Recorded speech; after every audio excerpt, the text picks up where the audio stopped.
Now, they've swapped ends here, but by our calculations, that might be a 5-ball over. They might well have to switch back. It's not been the fastest start to an innings, HD, has it? Well, these fellas don't like running at the best of times. So to say to the keeper, look, you've got to go back to where you've just come from, he's not going to be happy. Dilshan thought he had bowled a beautiful over. Well, it's Dilshan's fault, really, because he talked the umpire into giving that wide. Otherwise, it would have been a 6-ball over.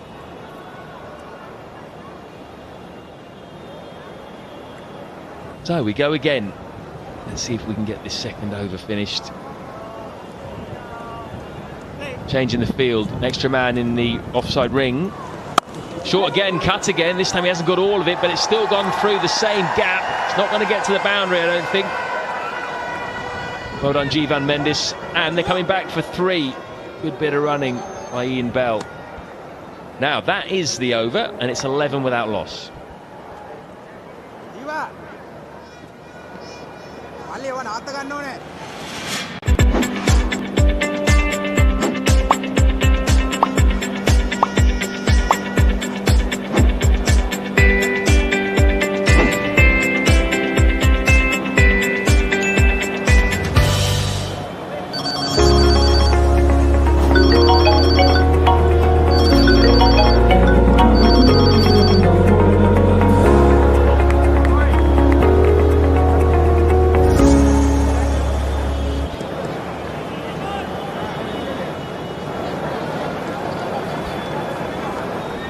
That's the match situation. Phil Mustard scored 10 of England's 11 runs. Ian Bell yet to get off the mark. But it's Mustard on strike against Kulasekara. Again, just right on that line and length, isn't he? Such a good, consistent bowler, Kulasekara. For a while, he was the #1 ranked bowler in ODI cricket, actually. Swings the ball both ways, a bit like Bhuvneshwar Kumar. And he bowls well at the back end as well. Bowls a handy Yorker.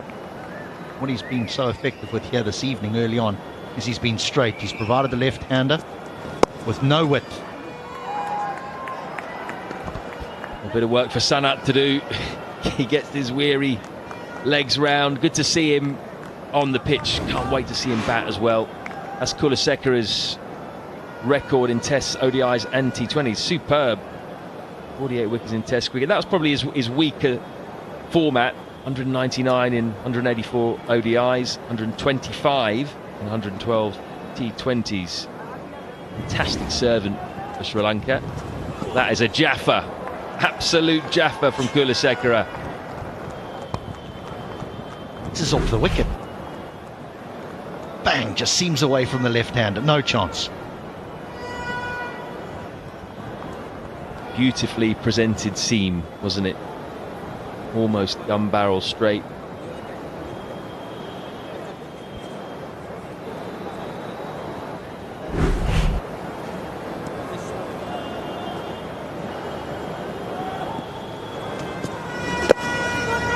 That one seemed to just zip off the pitch a little bit. Wonder if we are going to see a few more runs today. Well, that depends if England can post something. Just bearing in mind that Ian Bell's probably the most current of this England group of players. I say current as in currently retired, not currently having arrived, because he only arrived at 5 o'clock this evening. But when most of these English players were playing T20 cricket, they normally had a look in the first 3 overs and then the acceleration took place. It's going to be another wide. Ian Bell tells me he just arrived about 3 hours ago or something like that. I think about 5 o'clock local time. So he's straight off the plane, straight into the game. Yes, there's a bat